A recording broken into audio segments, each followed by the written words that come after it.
Wacheni tuombe. Bwana wetu Yesu Kristo, tunakuinua na tunakutushukuru.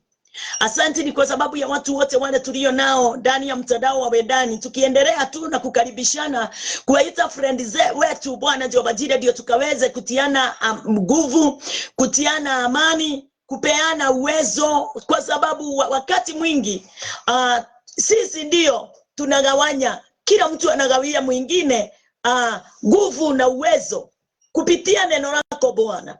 Na ndio niko hapa Bwana Jehova Jireh, ni kwa ajili ya watu wako. Ndio Bwana Jehova Jireh, wale wote wanasikia mioyo yao haina amani, wale wote wanasikia kupungukiwa, wale wote wanaona kabisa kifo kimewakodolea macho.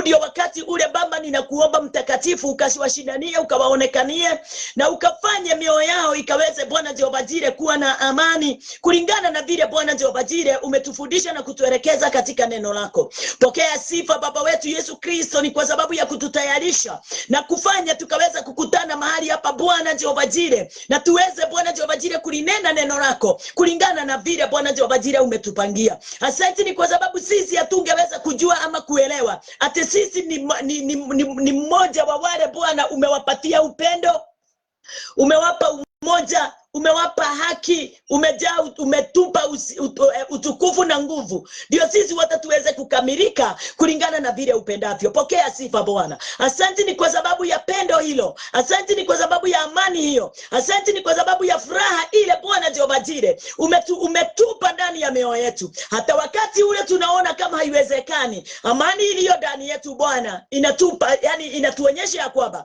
aliye ndani yetu ni mkuu kuliko yule aliye nje, na uwezo wa yule aliye ndani yetu ni mkuu kuliko ya wale ya pendo lolote linaweza toka nje yetu. Bwana wetu Yesu Kristo, pokea sifa. Wewe ulitukufia Bwana Jehova Jireh wakati tulikuwa wafu, wakati tulikuwa tumeremewa, wakati tulikuwa watumwa, wakati tulikuwa tumeuzwa katika giza. Bwana wetu Yesu Kristo, ukatupa kibali kikuu sana na tukaweza kuitwa wana wako Bwana Jehova, wana wa Mungu, kwa sababu ya kazi ile uliweza kutufanyia. Wewe ni Mungu mtakatifu, wewe ni Mungu mwenye haki, wewe ni Mungu usio na uko na kibali yote katika maisha yetu. Twafurahi Bwana, twashukuru Bwana wetu Yesu Kristo, na twasema neema yako ni kuu, na upendo wako Bwana Jehova Jireh unatupa haki kulingana na vile Bwana Jehova Jireh wewe upendavyo. Pokea sifa Bwana wetu Yesu Kristo, ni kwa sababu wewe ni mwingi wa rehema na neema. Tukiendelea Bwana, ninakataa kila nguvu zote na maroho yote Bwana ipinganao na watu wako, zile Bwana Jehova Jireh demon sinasubua mili ya watu, kuwafanya kuwa wagonjwa, kuwafanya kuwa Bwana Jehova Jireh hawaelewi ni nini inachoendelea. Ninawaombea sasa amani yako Bwana, peace iweze kuwa pamoja nao katika biashara zao wanazosifanya. Nimewaombea Bwana Jehova Jireh wakawe na viva mahali popote pale Bwana wanafanyia biashara. Wacha Bwana kile wanaofanya kiweze kukubalika na kiweze kuwa na kila mmoja mwenye chochote kile kimewekwa pale. Wacha Bwana Jehova Jireh kiweze kuwa na mwenyewe. Nimewabariki watu hawa Bwana, na nimewainua watu hawa Bwana mbele zako, kwa sababu wewe ndiye Mungu. Asante ni kwa sababu ya kibali hiki cha kuwa ninahubiri kila asubuhi. Wewe ni Mungu yenyewe, wewe ni Mungu yenyewe mfalme. Wewe umejaa uwezo na mamlaka na nguvu, na ni katika jina lako Yesu Kristo tumeomba na tumeamini. Amen, amen, amen. Tukienda kuingia katika neno, tuingia katika neno ni kwa sababu Bwana ametupatia kile kibali, na kibali chake wakati wowote kinanena ushindi. Na katika nafasi hii mkumbuke, tunanena kuhusu the secret of remission of sin. Lakini our topic kutoka ndani ya hiyo ya kwamba how you Bwana asifiwe, you conquer the devil, vile unaweza kumkomesha,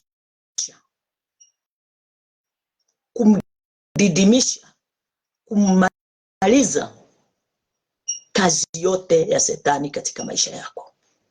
Na ni tu wakati tunapoangalia neno, kwa sababu tumesoma mahali kwingi. Ninaangalia, ninaona ya kwamba yenyewe neno la Bwana wakati wote tunapolisoma liko na mpangilio wake, liko na uwezo wake. Neno la Bwana wakati tunapolisoma, kila neno kuna vile linanena. Neno la Biblia halineni jambo moja lote, lakini lote lalenga jambo moja: kufa, kuzikwa na kufufuka kwa mwana wa Mungu Yesu Kristo. Haleluya. Na kama vile tumesoma juu ya amani, lile neno tumelisoma katika John 14:27 linatunenea amani, na wakati tunapolisoma na kuliamini, ile amani linanena juu yake, tunaipokea. Sababu neno lolote litokacho katika kinywa cha Bwana ni la kweli. Yeye aliyenena na waandishi wa Biblia alinena uhai. Kwa hivyo wakati wowote tunapokea lile neno, tunapokea uhai ndani yetu, tunapokea amani ndani yetu, tunapokea nguvu ndani yetu. Yenyewe pasipo neno, ninawanenea watu wengi wale tulio nao katika nafasi hii ya wendani, wataingia baadaye ama tuko pamoja. Ninawanenea nikiwaambia, wakati wowote neno la Bwana lisio ndani ya mioyo yetu, mtu anasikia, wakati mwingine mtu anasikia kama kuna kifo ndani yake. Mtu anasikia hakuna kitu unataka, unatulia tu na hauna njia, hauna mwelekeo, haujitambui kitu, sababu amani ya Kristo Yesu haujaitambua mahali unaweza itoa. Na wakati tunaposoma neno la Bwana, hata kama linanena mambo mengine kuhusu kazi ya Kristo Yesu, wakati tunaposoma na kuamini, ndani ya hiyo neno ni uzima, ndani ya hiyo neno ni uhai, ndani ya hiyo neno ni furaha. Hata kama umesoma wapi, neno la Bwana hakuna wakati linakuweka hukumu. Ukiliamini neno la Bwana, usome wa chapter gani, usome kitabu gani, kila neno la Bwana linatupa ni amani, linatufungua katika vifungo zote tumefungwa, linatupatia mwelekeo. Bwana asifiwe. Kwa sababu kile kimeandikwa ndio yeyote yule atakaye kisoma na aweze kukiamini hiyo neno, uweze kuliamini. Kila chapter imejaa amani, kila chapter, kwa sababu kazi ya Mungu ni kuelekeza, ni kuokoa, ni kufungua, ni kuinua, ni kubariki, ni kuongezea. Kazi ya Bwana, kazi ya Kristo si kupunguza, ni kuonyesha njia. Bwana asifiwe. Jana tukalisoma neno, na sasa nataka tuingie, time yetu ni kidogo, lakini tutaitumia kulingana na vile iko. Katika kitabu ya Roman 5:1, wacha turudi pale tulimalizia jana. Roman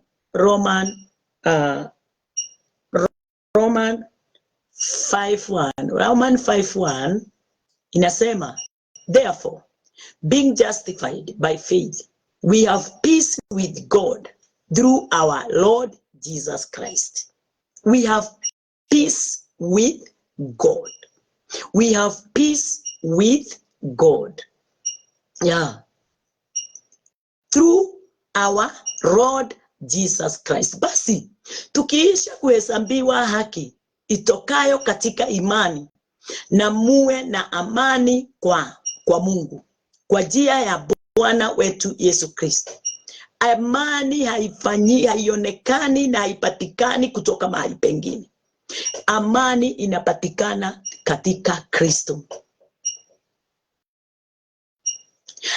By whom also we have access by faith into this grace, wherein we stand and rejoice in hope of the glory of God. Ambaye kwa yeye tumepata kwa njia ya imani kuifikia neema hii ambayo mnasimama ndani yake na kufurahi katika tumaini la utukufu wa Mungu. Haleluya. Nikisoma mambo kama haya, sasa mtu wa Mungu, nataka niweze kuwa na huzuni. Hata kama huzuni ilikuwa sinapingwa na neno lilio na uhai. Yesu hakutupatia huzuni. Yesu alikuja kutupa amani. Katika kitabu ya Mark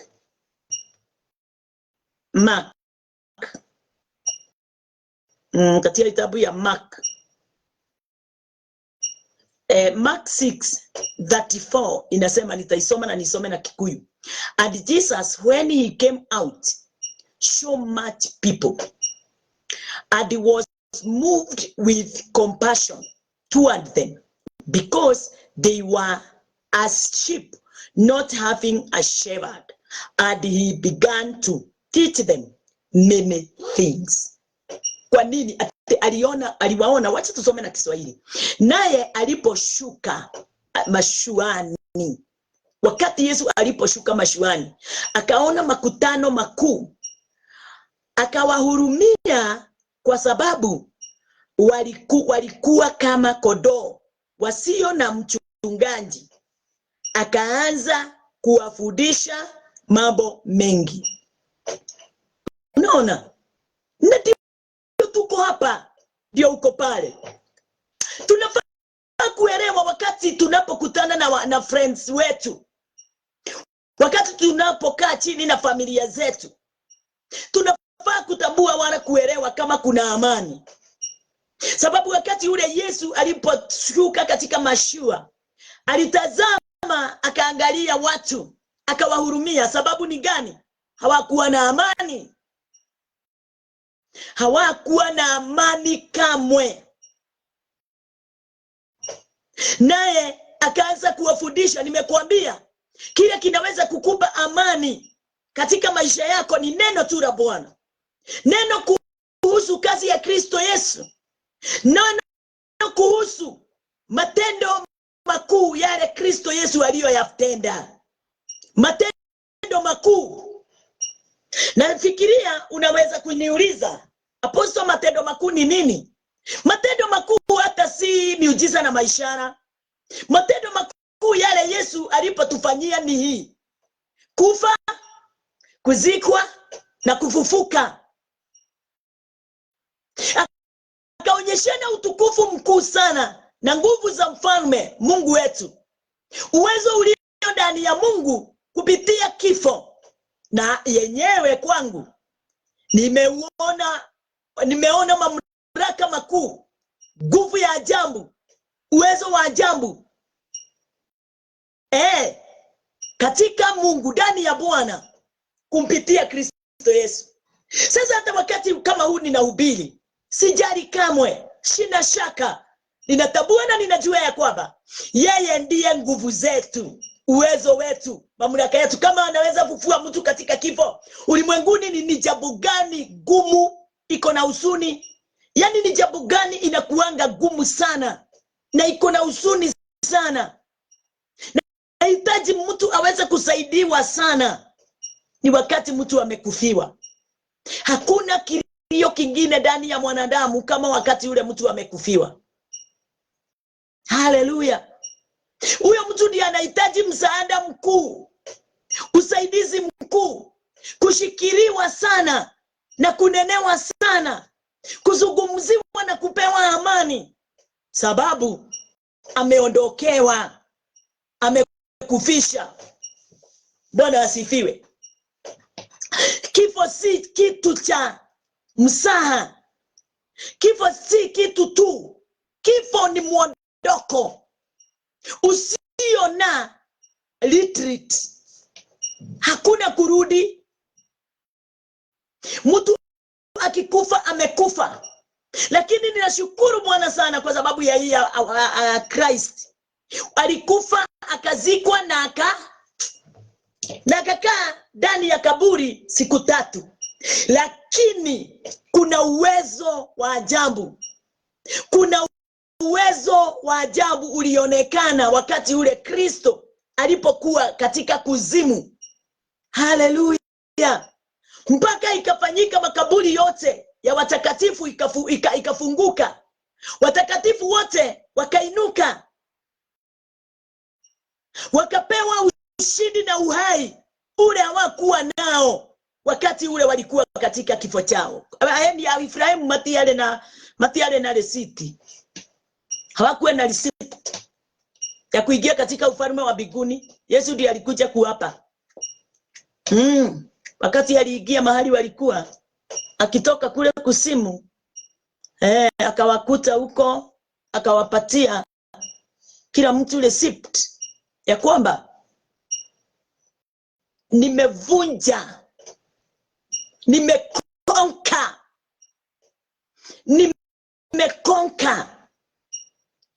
death. Nimekonka death.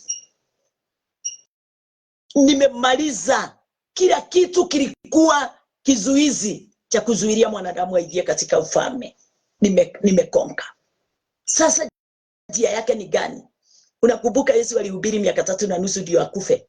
Nasi tunafaa tuhubiri miaka yote iliyo mbele yetu. Bwana asifiwe. Wewe umeokoka. Una jukumu kuu sana siku ya leo na kuambia. Jukumu kubwa. Sio kutafuta tu pesa. Haleluya. Sio kukaa katika maombi tu ya vile utapanuka. Una jukumu kubwa ya kujenga mioyo ya watu wa Mungu.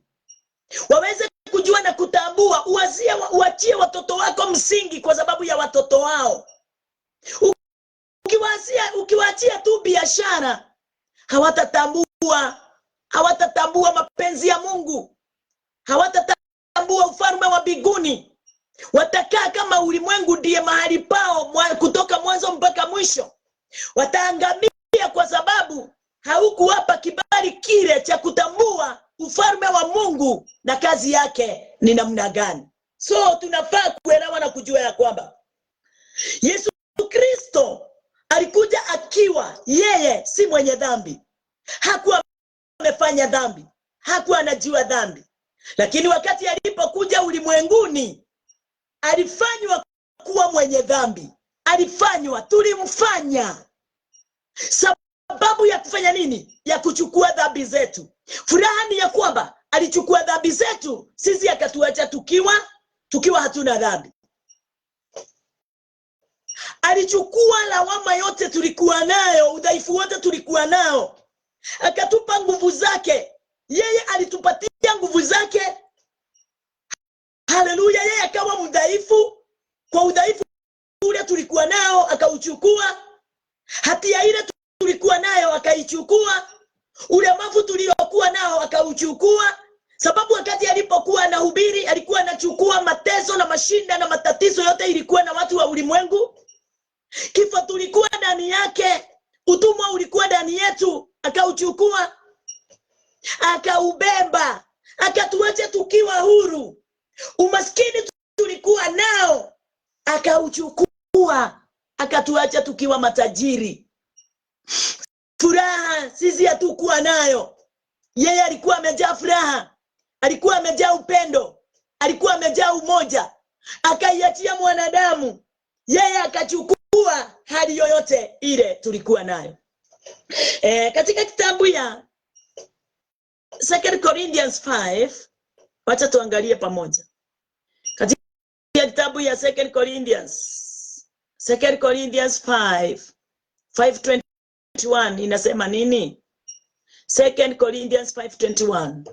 For he had made him to be sin for us, who knew no sin. Yesu hakuwa amefanya dhambi. No sin, that we might be made the righteousness of God in him. Hallelujah. Yeye asiyejua dhambi. Yesu ndamenyete nginya mehia niki. Uyeni. Yeye asiyejua dhambi alimfanya Mungu alimfanya, sio sisi tulimfanya. Mungu alimfanya kuwa dhambi kwa ajili yetu. Baba alimfanya kuwa dhambi, ni kwa ajili yangu na kwa ajili yako. Baba alisimama kwenye mwana ya kumfanya mwanae wa pekee kuwa dhambi. Kwa sababu gani? Ya John 3:16. Kwa vile Mungu aliupenda ulimwengu, akamtoa mwanae wa pekee. Kwa yeyote yule atakaye muamini. Jana nikakwambia na nikukumbushe tena. Hata kwa shrine Mungu anajiokolea watu wake. Kwa katika uganga na nini? Na ushawi. Mungu anaenda huko kujiokolea watu wake.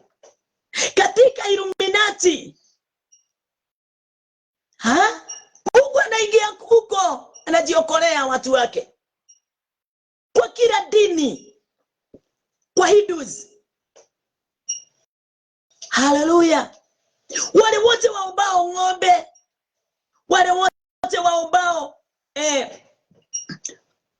waombao Muhammad, Mungu anaingia kule, anajiokolea watu wake.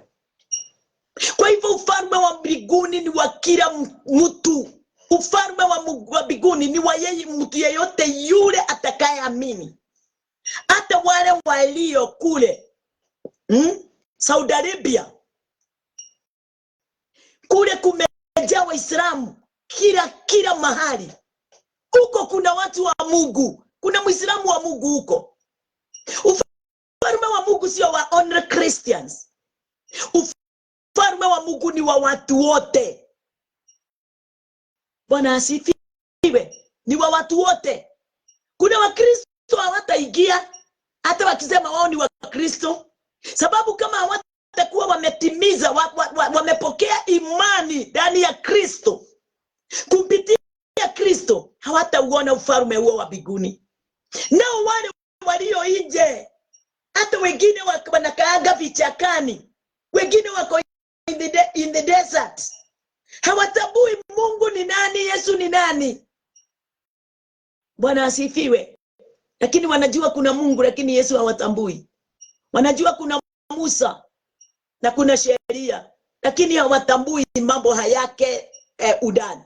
But nakwambia uko ndani kuna watu wa Mungu. Ni kwa yeyote yule atakaye amini. Wakisikia tu kidogo hivi, wale walio wa Bwana, wale walio wa ufalme wa mbinguni wataokolewa. Bwana asifiwe. Kristo ndiye njia. Biblia inasema yeye asiyejua dhambi alimfanya kuwa dhambi kwa ajili yetu. Tunafaa kufundisha kazi Kristo Yesu aliyoifanya kwa ajili yangu. Yes. Hallelujah. Nitainua yeye yule alinitoa katika wafu. Nitainua yeye yule alifanya niweze kuhesabiwa kuwa haki. Nitamuinua yeye yule alitumwa akaweza kunifanya niweze kuwa mwana wa yule aliyemtuma. Akanihesabu pamoja na yeye na akanipa kibali ya kukaa katika nafasi ya ufalme. Yeye ndiye nitainua. Nikiingia Genesis yote, nitainua Kristo ndani ya Genesis. Nikienda Exodus, hallelujah. Nikiingia Leviticus, nikiingia Numbers, nikiingia katika ile kitabu watu wanajua sana kwa sababu ya tithe. Malachi. Sitaona tithe mahali, mimi nitamuona Kristo. Nitamuinua Kristo. Kado na hiyo neno imeandikwa tithe. Yesu ndiye alitolewa. Bwana asifiwe. Akawa nguvu zetu, uwezo wetu, mamlaka yetu. Alimtoa tu mwana wake wa kipekee akamfanya kuwa haleluya, ndio sisi tuweze kusamehewa dhambi na kuokolewa katika dhambi zile tulikuwa ndani yake. Alimleta ndio aweze kuwa dhambi zetu, aweze kusichukua dhambi zetu, ndio sisi, mimi na wewe, tuhesabiwa kuwa righteous. Kwa hivyo Yesu hakuwa amesema dhambi na hakujua dhambi. Isaiah 53. Acha tuone watu wa Mungu. Isaiah 53:10. Isaiah 53:10 anasema, yet it pleased the Lord to bless him. He had put him to grief. When thou shalt make his soul an offering for sin, he shall see his sin. He shall prolong his days, and the pressure of the rod shall prosper in his land. Hallelujah. Lakini Bwana aliridhika kumchumbua. Hakuna mtu hata Musa after John the Baptist hakuweza kuwekelea dhambi za watu juu ya Christ. Ni Mungu mwenyewe alitenda hiyo kazi. Kazi ya John the Baptist ilikuwa kutangaza. Watu watengeneze mapito na njia na kila mahali. Kwa sababu ya yeye yule atakaye kuja nyuma yake, John the Baptist, na ndiye Christ. Lakini kazi ya kuchukua dhambi ile iliyokuwa katika mabegani mwa watu, ni Mungu alichukua katika mabega ya John the Baptist. Ile hali yote alikuwa ameachiwa na watu kutoka Judea, Jerusalemu na Samaria, kila mahali kote. Wakati alipoichukua, yeye hakuwa na uwezo wa kuiwekelea ama kumpa Christ. But Yesu Mungu anasema mwenyewe. Lakini Bwana aliridhika kumchumbua. Amemuhusunisha utakapofanya nafsi yake kuwa dhabihu kwa dhambi. Ataona uzao wake, ataishi siku nyingi. Na mapenzi ya Bwana yatafanikiwa mkononi mwake. Haleluya. Na mapenzi ya Bwana. Kwa hivyo mapenzi ya Bwana ilikuwa sisi tuokolewe na mwanae. Mapenzi ya Bwana ilikuwa yeye aweze kutenda kazi hiyo yote kumpitia mwanae. Ndiye mimi na wewe tuweze kuhesabiwa kuwa haki, tuokolewe, tutolewe katika hali ya utumwa. Mahali pale tukiangalia hapo tu Isaiah 53. Yesu alikuja yani wakati tumesoma mambo haya sana.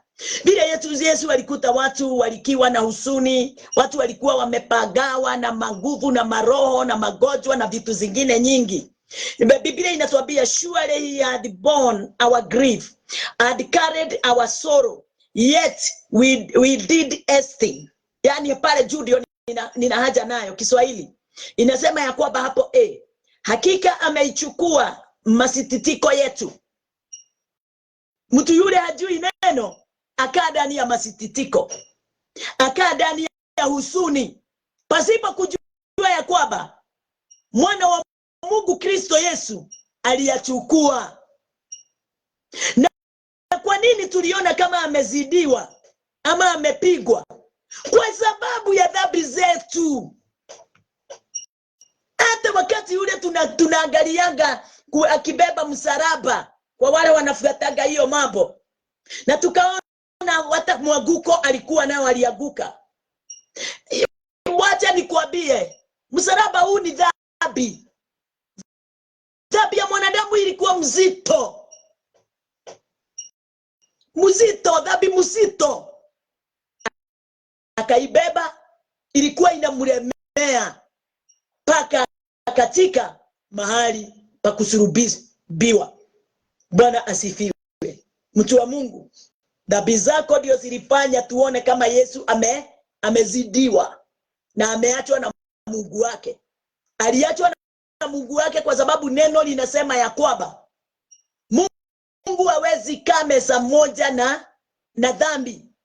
Hawezi jadiliana na dhambi, na tena hawezi atazama dhambi. Wakati Yesu alikuwa msalabani akienda kukatika ndio aseme yote imekwisha, it is finished, Baba alikuwa ameangalia pande nyingine akamuonyesha mgongo. Kwa nini? Kwanza amalize hali ya dhambi hiyo amebeba, ndio waweze kuwa na uhusiano kamili na baba yake, ndio waweze kurudiana kabisa na vizuri na baba yake, kwa sababu Mungu hawezi kaa mahali dhambi iko, na ndiye alimtoa mwanae ndio sisi wote tulipokuwa na dhambi tuweze kufunguliwa, tuweze kuwa wakamilifu, tuweze kuwa righteous, holy and perfect, kama vile baba wetu na Mungu wetu Yesu Kristo na baba wetu na Roho Mtakatifu walivyo. Kwa hivyo Yesu alikuja kuturegesha ama kurudisha uhusiano wetu na Mungu, sababu ulikuwa umepotea ni kwa ajili ya dhambi. Naye wakati ule alipokea dhambi na sisi tukafunguliwa katika dhambi. Tunaona wakati alikuwa katika baba yake aliangalia bali, hakumchungulia. Alikatika mpaka wakati ule ilisemekana yote imekwisha. Kazi ile Baba umenituma nifanye imekwisha. Nimefaulu. Nimefaulu kukomesha dhambi yote ilikuwa imefanya mwanadamu aweze kuwa mlemavu. Nimekomesha kifo, nimekonka death. Mpaka Biblia ikaandika katika Corinthians ikanauliza, wewe nawe kifo chako chiko nini? Your sting, where is your sting? Death, kifo. Haleluya. Nguvu yako iko wapi sasa? Imemalizwa na Kristo Yesu msalabani. Kifo hakina uwezo wala nguvu ya kutumaliza sisi. Kifo hakina uwezo wala nguvu. Na tunafaa tuamini hivyo. Wache kutafuta hakina nguvu na watu wanakufa kwa nini mpaka wale wameokoka na mabishop. Sababu kifo sio kile unafikiria. Kila mtu atakufa. Lakini walio ndani ya Kristo watarara. Sababu wao kifo hakiwezi waweza. Wao wataamkia katika ufalme wa mbinguni katika nafasi ya uungu. Wataishi milele tena katika ufalme huo mwingine. Lakini wale wote hawajapokea na hawajatambua na hawajaelewa kazi ya kifo cha Yesu. Neno linatuambia kwamba hao watakufa na wataangamia, na katika umilele wao wakatakaa katika mwangamio. Nao wale wamejua na wametambua kifo ya Yesu Kristo, kile alikufa kwa ajili yao, ndio wao wasife. Ndio tunaambiwa tuwahubirie watu wote kama vile Yesu alikuja ulimwenguni akaanza kuwahubiria watu wote. Ndio watu wote watoke katika kile kifo cha mwangamio wa umilele, waingie katika ufalme na katika uzima ulio na haki wa umilele. Bwana asifiwe. Kifo ni ya aina mbili. Kuna kifo ya umilele ya mtu yoyote yule atakataa kuamini, atareject kazi ya Kristo. Na kuna kurara kwa mtu yeyote yule aliye ndani ya Kristo. Yule amelala ataamuka. Yesu alilala katika kifo. Siku 3 akiwa katika hiyo kaburi, aliamka na akaishi tena mpaka waleo anaishi. Nasi wale wote walio ndani ya Kristo tutarara. Kurara tutarara. Na hata yenyewe watu watazika mwili utazikwa, lakini uzima ulio ndani yetu hautaonana na kifo hiyo ya umilele ya watu wale hawataki kutambua kazi ya Kristo Yesu. Kristo alikuja kutuonyesha upendo ulio ndani ya Baba. Haina njia ingine ila kutupatia uzima. Ametupa uzima usio na mwisho. Ametupa kibali kikuu sana. Na uwezo wa Mungu umo ndani yetu, maishani mwetu. Haleluya. Mimi najua mimi kifo ni kitu ya kunipitia, sababu nitaishi tena, nitaishi milele. Mwili huu utazikwa, lakini aliye ndani yangu hafi na hawezi kufa. Ni Christ, uzima ulio ndani ya Kristo. Bwana asifiwe. Kwa hivyo aliondoa our grief, alituondolea huzuni yote. Sisi wote watu wa Mungu, ndani ya Kristo our iniquities akawekelewa. Dhambi zote na mauti Yesu aliwekelewa. Ndio sisi tuishi, ndio sisi tukae tukiwa katika uweza wake. Na udosio wake nilie gai mono wago kwe kwa Yesu. Udosio wake nilie ithe niake nilio ni udosio niguo aroiga. Haleluya. Bwana asifiwe. Todo kupitia hiyo ulimwengu mzima mwanadamu aliyeumbwa na mfano wa Mungu alilegezwa tena katika Bwana. Bwana anatupenda. Mungu ndiye atupendete andũ a Ngai. Mungu anatupenda sana. Haleluya. Mpaka akamtoa mwanae, akijua ya kwamba hiki kitu kimekomesha, kimekonka watu, kimewamaliza. Mimi nitakimaliza. Ndio kujulikane Mungu wa kweli na mwenye uwezo wote ni nani. Yenyewe Mungu alitufanyia kazi kubwa ya maajabu na uwezo wote ukaonekana. Katika kitabu ya First Peter, ndarora maundu tamayari gaga fata wa gutura thi.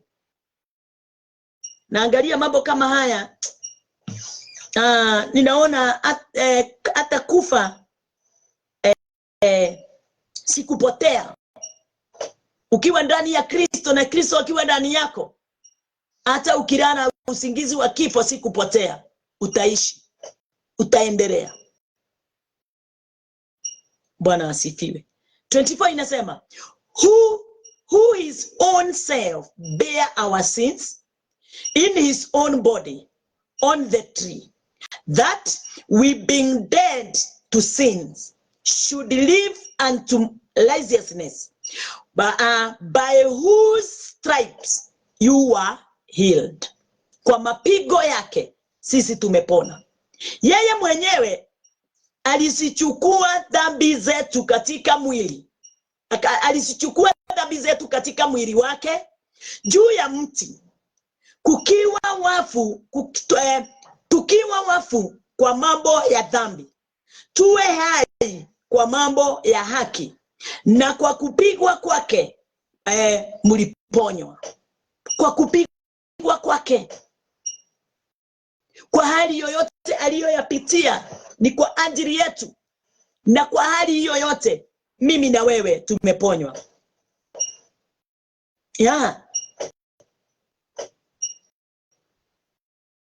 Kwa mapigo yake, kwa mapigo yake sisi tumepona. Yes, alichukua dhambi zetu. He bear our sins. Bwana asifiwe. Alichukua responsibility. Yesu Kristo alichukua responsibility ya kitendo kile kwa sababu yetu sisi. Huo msalaba aliuchukua akajiwekelea yeye kwa ajili yetu. Kwa hivyo sio kazi yangu, sio mimi niliomba na nikatubu Hey, weka tu mahali pale kwa kujitubisha. Ninatubu ndio ni msamaha wa dhambi. Nini? Hakuna. Yeye ndiye alitubu. Alitubu mara moja tu. Christ alitubu mara moja tu. Na wewe unafaa umuige kule kutubu kwake kwa mara moja. Na wewe uweze kujua kama vile alikufa kifo moja mara moja. Nawe ndio unafaa kutubu, kugeuka tu, kugeukia dhambi zako mara moja. Na kuamini ya kwamba kama vile amefanya hiyo kitendo, nami nimekitenda pamoja naye. Kwa sababu Biblia inatuambia kwamba tuamini tumekufa pamoja naye, tumezikwa pamoja naye, na tumefufuka pamoja naye. Na wakati amefufuka na sisi tumefufuka, mahali pale ameenda katika mkono wa Bwana wa kulia. Nasi tuamini tuko hapo mara moja. Kama mimi sasa. Unafikiria ninahubiria wapi? Niko hapa unaniona, lakini tu pamoja naye katika mkono wa Bwana wa kulia. Amenificha. Amenificha. Watu wanaibaga hizo nyimbo. Ati amenificha, amenificha. Amenificha, amenificha. Lakini hawajui wamefichwa wapi. Ni kuiba tu. Yesu wetu ni neno katika msalaba. Wakati tunapotazama Yesu wetu akiwa msalaba, tutazama neno. Na ndio hata Musa aliambiwa weka nyoka ya shamba. Wakitazama nyoka ya shamba, the word. Kila mtu ajue Biblia, kila mtu asome Biblia. Kwa sababu hili neno ndiyo kazi ya Kristo Yesu. Ndio imeandikiwa, na wakati tunapoisoma ndio tunafunguliwa, ndio tunaelewa kazi ya Bwana wetu, kazi ya mwana wa Mungu ile aliyoifanya katika ufalme tulio ndani yake. Haleluya. Haleluya, Bwana asifiwe. Kwa hivyo usipolisoma neno, usipotazama msalaba, the word Christ, hautatambua kazi yake kamwe. Alisurubishwa ndio atoe dhabihu, afanye fasaka, yani alijitoa kama offering. Akafanyika kuwa sacrifice ndio aweze kutufungua sisi wote kwa toleo moja la haki. Yeye Kristo akatufungua tukawa na amani, kama vile ninasikia niko na amani. Matthew 27, please. Nataka tumalize leo ndio from Monday tuweze kutafuta another topic. Kuma Monday tukorona na topic igejero 27. Matthew 27:46. Matthew 27:46 inasema, at about the ninth hour Jesus cried with a loud voice, saying, Eli, Eli, Eli, Eli, lama sabachthani. That is to say, my God, why hast thou forsaken me? Mara ya kwanza soma Biblia uone hakuna mahali Yesu ameita Mungu Mungu, isipokuwa tu mahali pamoja hapa, Eloi, Eloi, lama sabachthani.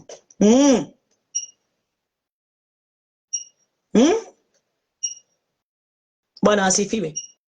Wakati huo alikuwa anaongea hapa, alikuwa ananena, anamtambulisha Mungu kama baba yake. My God, my God. Bwana asifiwe. Haleluya. Sababu wakati alivaa mwili, alifanyika kuwa mwana. Mwana wa nani? Mwana wa Mungu.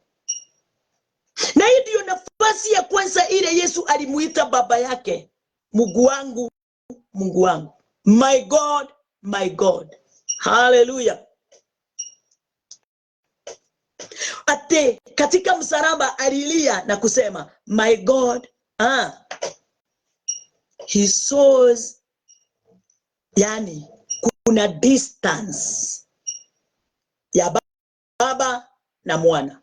Si unakumbuka aligeuka? Kukawa na distance. Kama ile distance tulikuwa nayo kabla Yesu hajakuja.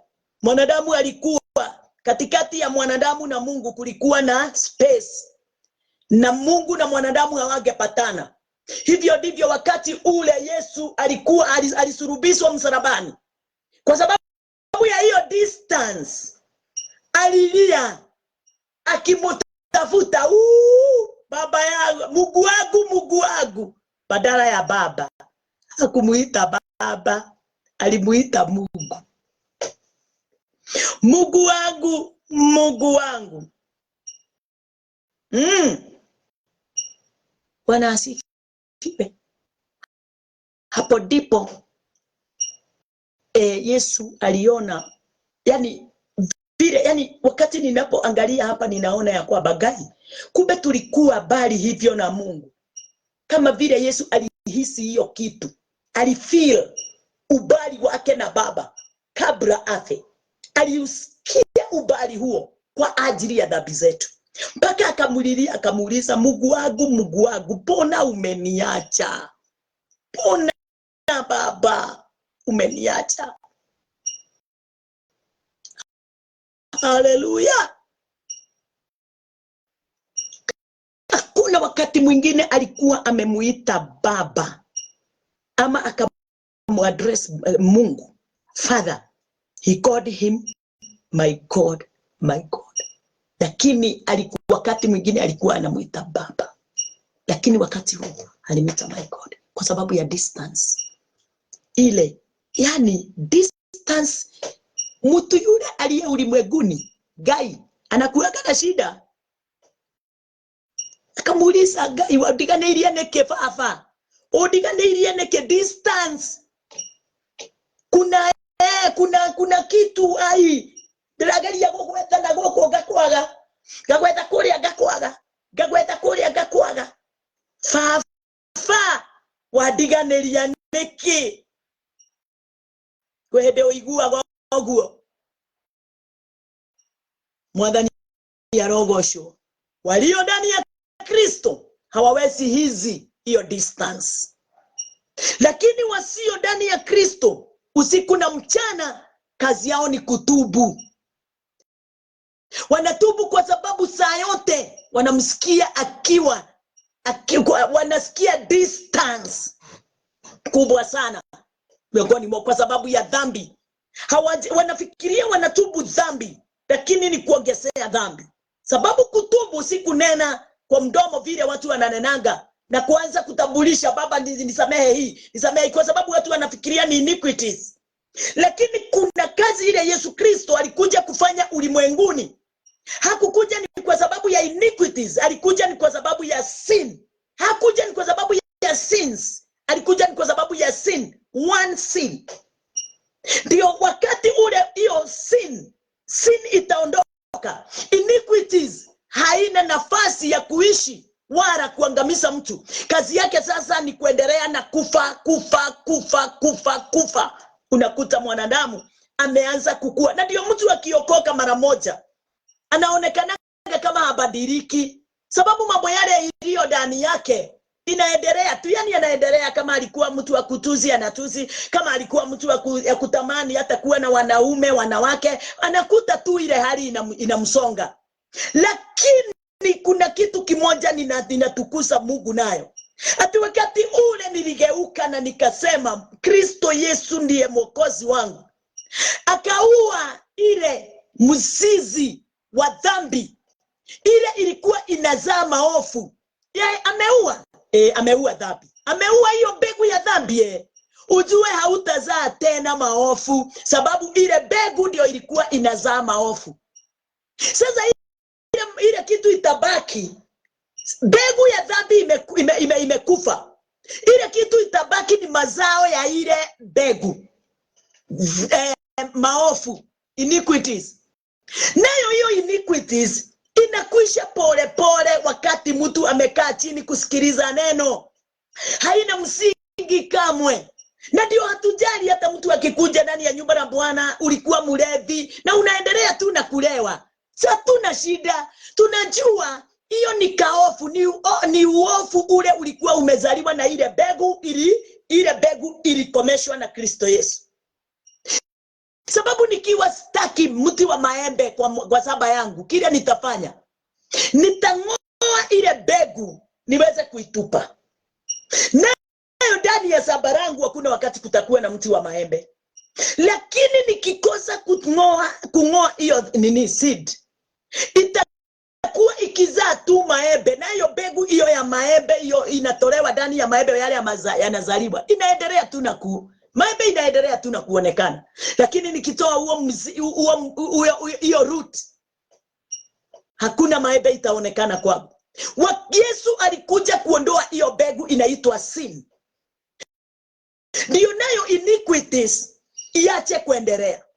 Na nego kwero ndomwe na Gikuyu ati meya na mahetia mreyarera meya matikoragwo na hinya ringi kabisa. Ona muyure mtu anataka kung'oa mti, ugethie tu urute muri ucio wa muti wa itimu, urute mbegu iyo, muti ucio umaga kahora, kahinda gagoka thutha wa mieri mingi ukore muti ucio tigarite o ihwanga, nacio thutha wa guita mahuti kambiriria kuma.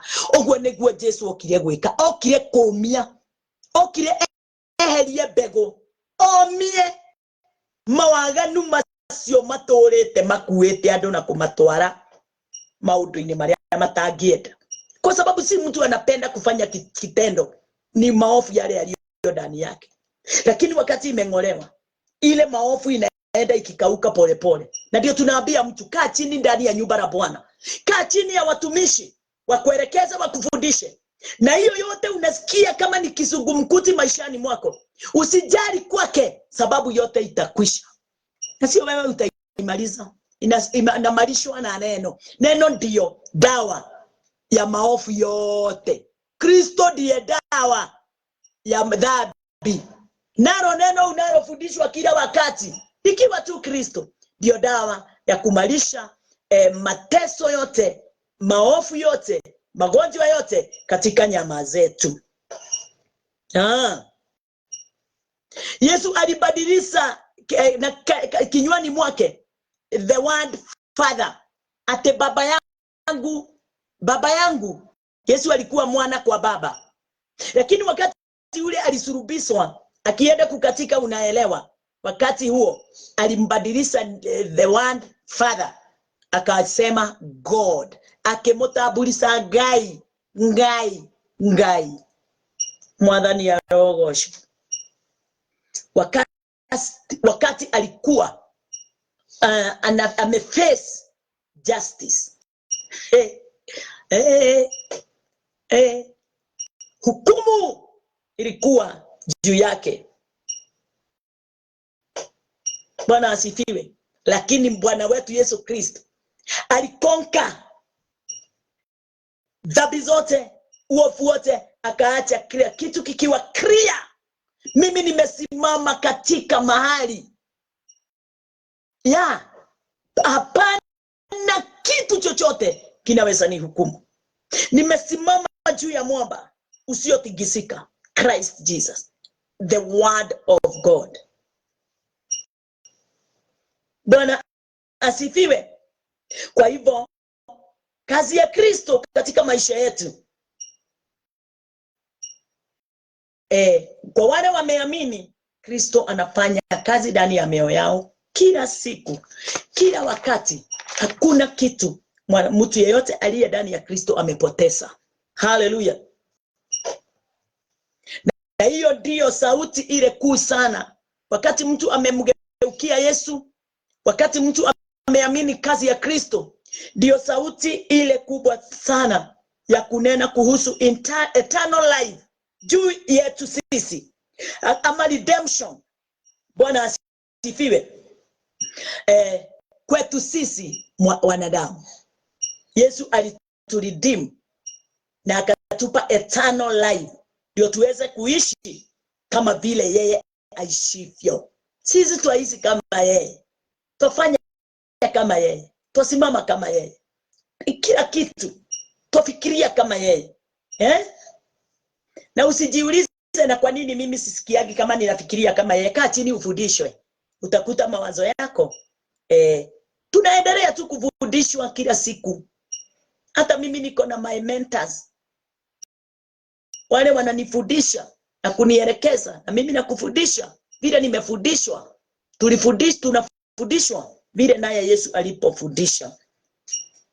Na hapo ndipo mwisho wa hukumu ya kuzimu ilikuishia. Kwa wote wale watakaye muamini Kristo.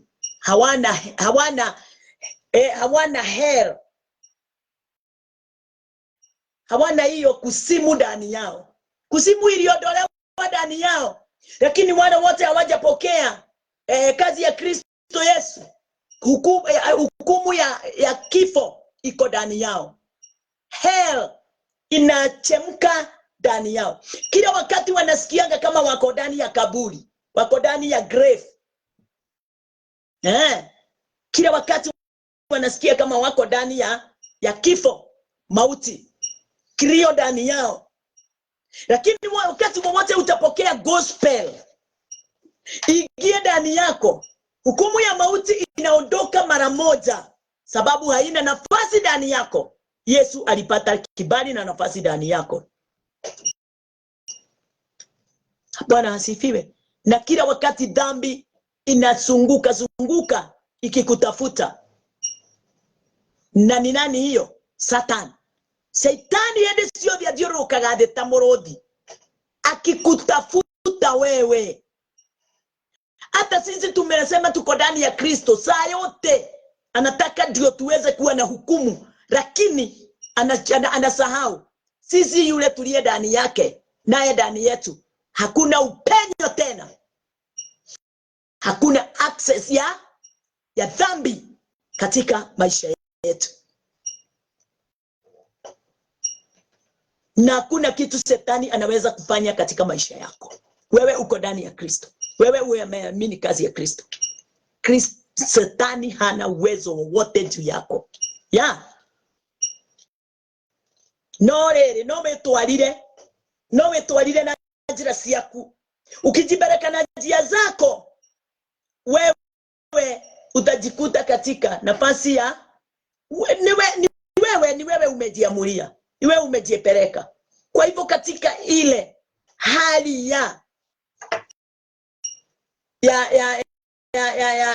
yani hiyo ni hali ya kujipendea, ni hali ya kujiamulia. Wewe ndio umetoka mahali pako, naye hawezi kukwambia usitoke. Yeye anakuangaliaga tu. Wadie kwa mwana githio tongane na urugari uria wethi ni ugucoka. No menyage ko yurite nduma na ni kwenda kurutire na ruo urenda gucoka kuo. Gicoke ni uguka. Otoria mwana muitangie kire alijitoa kwa baba yake, akakuta ulimwengu umejaa giza. Na giza ikamtawalia mpaka wakati ule aliamua kurudi kwa baba. Nidalekia na nidashokeria Ngai wako ngatho. Nimemshukuru Bwana sana. Hiyo topic imekwisha leo. From Monday tutakuwa na ingine. Lakini ni watu wa Mungu, wacheni tuhubirie walio karibu nasi. Wacheni tusilale kama vile tufanyao biashara zetu. Wacheni tufanye hii, hata kama ni biashara isiyo na pesa unapokea. Lakini wakati unafanya mtu mmoja aingie katika ufalme wa mbinguni, hiyo iko na faida sana kulikupita billions and billions. Kazi ya Kristo Yesu hakuja kupeana pesa wala kupeana kitu ingine, ila tu amani ya eternal life, uzima wa umilele. Hiyo ndio ilimleta ulimwenguni, ndio aweze kufanya mwanadamu aweze kuwa tena na uhusiano na Baba. Ni kwa sababu ya maisha yake maisha yake. Nashukuru sana ni kwa sababu ya watu wote wale tulio nao, akina Mary Mudhoni, akina Samson Watene, ninamuona pale sana. Lab Jerry, ninakuona sana. Tukiendelea na akina Kade Maina, Jospita ukule, akina Susan Mudhoni, ni wengi, na akina Han. Tunaendelea na mambo yote itafanyika kulingana na mapenzi ya Bwana katika maisha yetu. Mary Mase Mwai Rose Koigi. Ninaona kairetu gakwa gakoragwo kuria ogwo Saudi Arabia na ko ndira kona handu hau ndakona na nĩndĩracokeria Ngai ngatho nĩ tondũ Sonia wahu. Nashukuru Bwana sana kwa sababu ya mapenzi ya Mungu wetu na mamlaka yake ya ile ametuonyesha kila mmoja katika uwezo wake. Ninakuona Loskoigi mahali pale tukiendelea na kwa hivyo wacheni tuweze kushukuru pamoja. Akina Susan tushukuru pamoja ndio tuweze kwenda makazini na kufanya mambo yale mengine. Bwana wetu Yesu Kristo, tunakuinua na tunakutukuza. Wewe ni mfalme, wewe ni Mungu. Najua tukitoka mahali hapa Bwana, kila mmoja ataenda katika nafasi ile ameamua na moyo wake. Na ni kwa sababu Bwana Jehova Jire, wewe ndio unatuongoza. Ninajua ya kwamba hakuna mahali hapana neema yake. Ninawaombea neema kuu Bwana Jehova Jire wakati wanapofanya biashara zao, wakati wanapohubiri, wakati wanaponena makikanzo, wakati wanapo tagamana na watu wa ulimwengu na watu waaminio.